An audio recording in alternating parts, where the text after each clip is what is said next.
എന്നെ ഇപ്പൊ ആർക്കും വേണ്ട.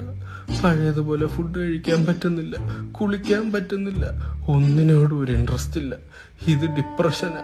ഇതെല്ലാരും അറിയിക്കണം, ഇല്ലേ ഞാൻ അറിയിക്കും. അടുത്ത കളി കളിക്കാം. Truth or dare? ട്രൂത്ത്. ഇന്നലെ നിന്റെ ഇവിടെ ബീച്ചിൽ മണൽ വാരിക്കൊണ്ടിരുന്ന കൊച്ചേതാടാ? പയറ് അങ്ങ് പറഞ്ഞാ മതി.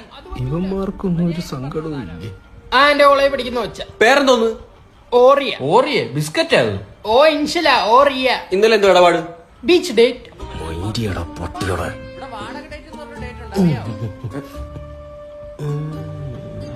Truth or dare? No one care. എന്തോന്ന്? ഒന്നുമില്ലടാ, ഒന്നുമില്ല. ആ truth or dare? Ponni. First kiss എപ്പോഴായിരുന്നു? ഇല്ലല്ലേ? ജൂലൈ 30, 12, 40. വേറെ വഴിയില്ല. അയ്യേ അതെ. What's the time now? സമയത്രായി? വാച്ച് ചത്തിരിക്കുക. ഓ, എന്റെ ജീവിതം പോലെ. എന്തോന്ന്?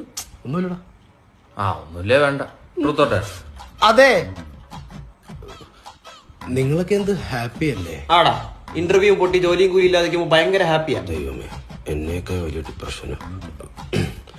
എന്റെയൊക്കെ വെച്ച് നോക്കുമ്പം നിങ്ങളൊക്കെ എന്ത് ചെറുതല്ലേ. എന്ത് പ്രശ്നം? എന്തോ മോനെ നിന്റെ പ്രശ്നം പറ. യെസ്, ഇതാണ് ഞാൻ ആഗ്രഹിച്ച ചോദ്യം. പക്ഷെ പറയരുത്, ഒന്നോട് നിർബന്ധിക്കട്ടെ. ഒന്നുമില്ലടാ. ഫുഡ് വന്നിട്ടുണ്ടേ, കഴിക്കാം. പൊട്ടിക്ക് അങ്ങോട്ട് വിശക്കുന്നു. എന്റെ അടുത്ത് ഇപ്പൊ ചോദിക്കും. പടാ കഴിക്കാം. ഇപ്പൊ പോയി കഴിച്ചാൽ എനിക്ക് ഡിപ്രഷൻ ഇല്ലാത്തവന്മാര് കരുതുന്നു. വേണ്ട, നിങ്ങൾ കഴിച്ചോ. ഇപ്പൊ കഴിച്ചാൽ എനിക്കൊന്നും ഇറങ്ങൂല. എന്നാ നീ പിന്നെ ഓർഡർ ചെയ്ത് കഴിച്ചോ, ഞങ്ങൾ കഴിച്ചോളാം. ഇവന്മാർക്ക് ഒരു കൂട്ടുകാരന്മാരാണ്. അപ്പൊ അമ്മയോട് ഇവന്മാർക്കൊന്നും ഡിപ്രഷന്റെ വില അറിഞ്ഞൂടാ. അന്ന് ഡേറ്റിന് വിട്ടെല്ലാം നടന്ന ഞങ്ങള് ബീച്ച് മൊത്തം നടന്നു. മണ്ട ഒന്ന് മൈൻഡ് ആക്കടാ. എന്തടാ? ഒരുത്തൻ ആത്മഹത്യ ചെയ്യാൻ അധിക സമയമൊന്നും വേണ്ട, അറിയോ? അറിഞ്ഞൂടാ, നമ്മളിതുവരെ ചെയ്തു നോക്കിയിട്ടില്ലല്ലോ. ബിലാലേ, ഒരുത്ത തൊണ്ടകൊട്ടി രാമായണം വായിക്കുമ്പോഴല്ല അടുത്തിരുന്ന് ബാലരമ വായിക്കേണ്ടത്. രാമായണമൊക്കെ വായിക്കൂടാ നീ? എടാ, എനിക്ക് ഒരു കുന്ന് പ്രശ്നമുണ്ട്. ഞങ്ങള് ചോദിച്ചല്ലേ എന്തെങ്കിലും പ്രശ്നമുണ്ടോന്ന്. അന്ന് പ്രശ്നം ചോദിച്ചോടെ ഞങ്ങൾക്ക് പറയാൻ പറ്റുമോ? നിർബന്ധിക്കണം. നിർബന്ധിക്കാന്? ഇതെന്തോന്ന് ഞങ്ങളുടെ പ്രശ്നം? എടാ, ഞാൻ ഡിപ്രഷനിലായി, കോമയിലായി പോയ എന്റെ വീട്ടുകാർക്ക് ആരുണ്ടാ? നീ ഇങ്ങ വന്നേ. നീ വാ ഇവിടെ കിടന്ന നടക്കിടത്ത ലൈറ്റ് ഓഫ്. ഒന്നുമില്ല കേട്ടോ. ഇനി പറ, എന്തോ നിന്റെ പ്രശ്നം? പുറത്തിറങ്ങിയപ്പോ ഞാൻ ഒരാളെ നോക്കി ചിരിച്ചേ, പക്ഷെ അയാള് തിരിച്ച് ചിരിച്ചില്ല. ചിരിച്ചില്ലെന്ന് പറഞ്ഞ ഡിപ്രഷൻ ആവൂ? ഓ, ഇത് കേട്ടട്ടെ എനിക്ക് ഡിപ്രഷനായി. സത്യത്തിൽ നിന്റെ പ്രശ്നം എന്തുവാ? എനിക്കൊരു പ്രശ്നമില്ല. നീ എന്റെ സിറ്റുവേഷനും കൂടെ മനസ്സിലാക്കാത്ത എന്താ? കയ്യിൽ 5 കാശില്ല, ഇപ്പഴാ കല്യാണം. എന്നിട്ട് നിന്റെ കെട്ടിയൊരുക്കത്തിനൊന്നും ഒരു കുറവുമില്ലല്ലേ? മോക്ക് ചങ്കടം കൂടിയുണ്ടായിരിക്കും ചുണ്ടത്തെ ലിപ്സ്റ്റിക്കും കൂടിയത്. എനിക്ക് സങ്കടം വരുമ്പോ ഞാനങ്ങ് ഒരുങ്ങും. ഞാനങ്ങ് പതുങ്ങും. നീ എന്റെ അച്ഛനെ വിളിക്കണം. നിന്റെ അച്ഛനെ വിളിക്കണമായിരുന്നു, പണ്ടേ തെറ്റുപറ്റിപ്പോയി. Why are you blaming my father in this case? സബ്ടൈറ്റിലാ വേണ്ടാനും പറയുന്ന. നിനക്കിപ്പോ എന്നെ കെട്ടാൻ പറ്റുമല്ലയോ? എനിക്കിപ്പോ നിന്നെ കെട്ടാൻ പറ്റത്തില്ല. എനിക്ക് കുറച്ചുകൂടെ സമയം വേണം. നിനക്ക് കാത്തിരിക്കാൻ പറ്റുമെങ്കിൽ നീ കാത്തിരിക്കുക. എന്റെ പിറകെ 100 പിള്ളേരുണ്ട്. നമുക്ക് രജിസ്റ്റർ മാരേജ് ചെയ്യാം, ആരോടും പറയണ്ട.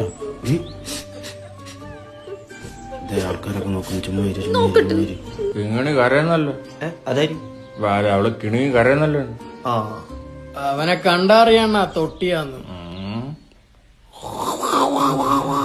കരയില്ല, ഞാൻ കെട്ടിക്കോളാം നിന്നെ. എന്തിനാടാ ഈ കൊച്ചു കരയണത്? അത് കുറച്ച് പേഴ്സണൽ ഇഷ്യൂ. എന്തോ പേഴ്സിന്റെ ഇഷ്യൂ ആണ്. കൊച്ചിന്റെ പേഴ്സ് തിരിച്ചോടാ. എന്റെ പൊന്നേട്ട, നമ്മൾ കുറച്ച് സ്വകാര്യ നിമിഷത്തില. കൊറേ നിമിഷം കൊണ്ട് കാണുന്നുണ്ട് നിന്റെ സ്വകാര്യം. അതിനകത്ത് എനിക്ക് ഇത്ര സൗകര്യക്കുറവുണ്ട്. സ്വകാര്യാണ് ആ കൊച്ചു കരയണ എന്തിനാടാ? ഞാൻ അവളെ ഒന്ന് നുള്ളി. ഞങ്ങളൊക്കെ ആരെന്നറിയാടാ നിനക്ക്? ഇല്ല, ഞാൻ സാംസൺ. നല്ല പേര്. ഇത് സോണി. ഇതാരെന്നറിയോ? LG ആയിരിക്കും. ആണോ? സജി. സാജി. നല്ല പേര്. വല്ല ഫോൺ കടയിലും പോയിരുന്നൂടെ?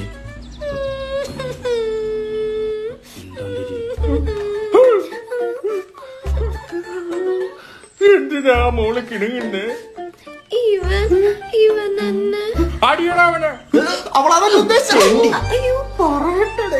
ഇവനെ കല്യാണം കഴിക്കത്തില്ല എന്ന് പറഞ്ഞു. Handsome. Thank you. Some hands. Hands കഴിഞ്ഞ് കഴിഞ്ഞ ആ പിന്നെ നിന്നെ ഞാൻ കെട്ടിയാ മതിയോടി. സജി ഗ്യാപ്പിൽ അടിക്കല്ലേ, അവ അടിക്കും. അവന്റെ കൈ നോക്ക്, എന്റെ കാല് പോലെ ഇരിക്കും അവന്റെ കൈ. അണ്ണാ ഞാൻ കെട്ടത്തില്ലെന്നൊന്നും പറഞ്ഞില്ല അണ്ണാ. എനിക്ക് നല്ലൊരു സ്റ്റേജ് എത്തണ്ടേ? വാറോ നമ്മുടെ പാൽക്കുളകര അമ്പലത്തിൽ ഉത്സവം വരുന്നുണ്ട്. നല്ല സ്റ്റേജാ കെട്ടുന്നത്. നമ്മളൊക്കെയാണ് അതിന്റെ ഒക്കെ ഒരു ഇല്ലടാ. ആ പിന്നെ ഏതായിട്ടും കുച്ചിപ്പൊടി. ആ നമ്മളെ ഇരിക്കുന്ന പൊടി നമ്മുടെ ആ പൊടിയില്ല. ഇല്ല ഇല്ല. ഇവ എന്റെ അച്ഛനെ വിളിക്കുന്നില്ല. അച്ഛന്റെ പേരെന്താ? പ്രഭാകരൻ. പ്രഭാകരന്റെ കിണ്ടി. അച്ഛനെ വിളിക്കാൻ പറഞ്ഞു. വാളികൾക്ക് പേരുദോഷം ഉണ്ടാക്കാനായിട്ട്. മോളെ ഇവൻ നിന്നെ കെട്ടും. ഇല്ലേ മോൾ സോണിയേന്നൊരു വിളി വിളിച്ചാൽ ഒന്ന് വിളിച്ചേ. സോണിയെ. അല്ല, നിങ്ങൾ ഈ സദാചാരത്തിന്റെ ഫോർമാറ്റ് ഒക്കെ മാറ്റിയോ? പണ്ടിങ്ങനെ അല്ലായിരുന്നു, കമ്പെടുത്ത് ഒട്ടിക്കായിരുന്നു. മാറ്റേണ്ടി വന്നു അല്ലേ? അതൊക്കെ ഒരു കാലം. 4 മാസം മുമ്പ് കഴക്കൂട്ടത്ത് കഴപ്പം കൊണ്ട് തന്നെ അമ്മയുടെ ആഴി തുടങ്ങി കിടന്നു. ആഴി എന്നൊക്കെ പറഞ്ഞാ അപ്പൊ നിങ്ങൾ ഒന്നേക്ക് കൈപ്പേട്ടി വാ, അത് കിട്ടൂല. അപ്പൊ എന്തുണ്ടേലും സോണിയെ. ആ സോണി സോണിയേ. ഈ ലെറ്റർ കൊടുത്ത് പ്രപ്പോസ് ചെയ്യുന്നതൊക്കെ സ്ഥിരമല്ലേ? നമുക്ക് ഇപ്രാവശ്യം ഒരു വെറൈറ്റി പിടിക്കാം. ക്ലാസ് കഴിഞ്ഞ് അവള് പോകുമ്പോ നീ അവളുടെ പുറകെ പോകണം. എന്നിട്ട് ബസ് സ്റ്റോപ്പിൽ ചെന്ന് നിന്നിട്ട് നെഞ്ചത്ത് ഐ ലവ് യു എന്ന് എഴുതിയിട്ട് ഇതിങ്ങനെ തുറന്നു കാണിക്കും. ഐറ്റമണ്ടനെ കേട്ടപ്പോ തന്നെ ചാർജായി. ആവു ആവു. നീ നെഞ്ചെന്ന് തുറന്നാണ് അങ്ങനെ ഞാൻ കാണിച്ചു കൊടുക്കാറില്ല. ഇതെന്തുവാടാ ഇത്? തൊഴിലുറപ്പുകാരെ വെച്ച് ചെത്തിക്കേണ്ടി വരുമല്ലോ. അതിലത് കൂടിയന്റെ കൂടെ ഇതിനൊരു പേര് പറയും. കരടി. ഇംഗ്ലീഷിലൊരു പേര് പറയും. അതെന്തോന്നു? എന്തുവാടാ ഒരു സംസാർ? എടാ ഈ രോമം കൂടുമ്പോ ഒരു പേര് പറയുമല്ലേ? പൂടരാജൻ. നിന്റെ തന്ത. ധൈര്യം ഉണ്ട്, ഒന്നുകൂടെ വിളിടാ. തന്തയ്ക്ക് വിളിയൊക്കെ ഇത്ര ഇഷ്ടം. നിന്റെ തന്ത. ഒരു തവണ കേട്ടാ പോരായിരുന്നു. അതെ, നാളെ അവൻ പൂജയെ പ്രപ്പോസ് ചെയ്യാൻ പോവാ. എങ്ങനെ? നെഞ്ചത്ത് ഐ ലവ് യു എന്ന് എഴുതിയിട്ട് അവളെ മുമ്പിൽ പോയി തുറന്നു. എന്തിനാ അവളെ പേടിക്കാന്? ആണുങ്ങളെ പോലെ മുഖത്ത് നോക്കി പോയി പറടാ. ഓ, അതുകൊണ്ടാണ് നീ ആരുടെയും മുഖത്ത് നോക്കിയൊന്നും പറയാത്തത്. ഐഡിയക്ക് എന്ത് കുഴപ്പം? ചാർജ് ആയില്ലേ? സ്വിച്ച് ഓഫ് ആയി. എടാ ഈ ക്രിഞ്ചി പരിപാടി ഒന്നും പെമ്പിളൊക്കെ ഇഷ്ടമല്ല. ഡയറക്റ്റ് ഡീൽ ചെയ്യണം. എന്നാ നാളെ നീയും വാ. ഞാനില്ല. നാളെ കുഞ്ഞമ്മയുടെ കൊച്ചിന് മുടി ഒഴിച്ചില്ല. അതിനിപ്പോ അത് ജനിച്ചല്ലേ ഉള്ളു. മറ്റേ ചടങ്ങില്ലേ? അത് മുടി കളച്ചില്ലേ? അതിന് പോണം. ഞാൻ വരാടാ, എനിക്ക് ഒഴിച്ചിലൊന്നുമില്ല.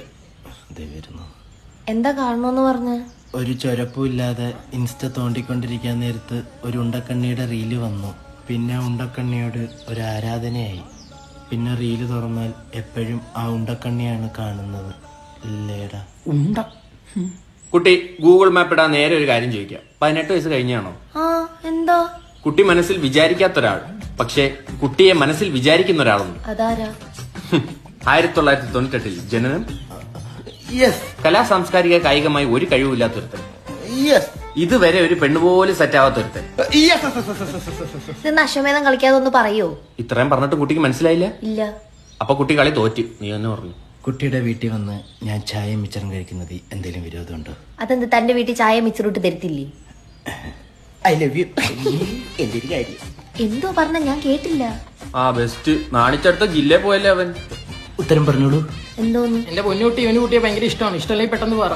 അയ്യോ സോറി ബ്രോ, എന്റെ സങ്കല്പത്തിലുള്ള ഒരാളല്ല ബ്രോ. കുട്ടിക്കൊക്കെ സങ്കല്പത്തിനനുസരിച്ച് ആണുങ്ങളെ കിട്ടും. എന്റെയൊക്കെ സങ്കല്പം എന്ന് പറഞ്ഞാൽ ഒരു പെണ്ണിനെ കിട്ടുക. അയ്യോ ബ്രോയ്ക്ക് വിഷമം വരാൻ വേണ്ടി പറഞ്ഞതല്ല. സവാള അരിഞ്ഞിട്ട് കരയില്ലെന്ന് പറയല്ലേ കുട്ടി. കുട്ടിയുടെ സങ്കല്പം പറ, ഞങ്ങൾ ഇവനെ അതേപോലെ ആക്കിത്തരാം. പറ്റില്ല, അത് എന്റെ സങ്കല്പത്തിലുള്ള ആള് ഇതാ. ഇത് ബഷീറിന്റെ മോളല്ലേ? ഈ താടിയും കൂടെ പഠിച്ചാൽ അങ്ങനെ ആവോ? ഇങ്ങനെ ഇരിക്കും. വേണ്ടല്ലേ? നിങ്ങൾ ഇതേപോലെ അല്ല. കല്യാണത്തിന് വിളിക്കണം. വിളിക്കാം. മണ്ഡപത്തിൽ ഞാൻ ഈ സങ്കല്പം കണ്ടില്ലെങ്കിൽ പിന്നെ അവിടെ എന്താ നടക്കുന്നതെന്ന് ആർക്കും സങ്കല്പിക്കാൻ പറ്റത്തില്ല. സങ്കല്പിച്ചു. ഞാൻ തടി മീശയും പഠിച്ചിടുന്നാലോ? വേണ്ട, കൊടംപോണേ കൊടംപോണേ എന്ന് പറയും.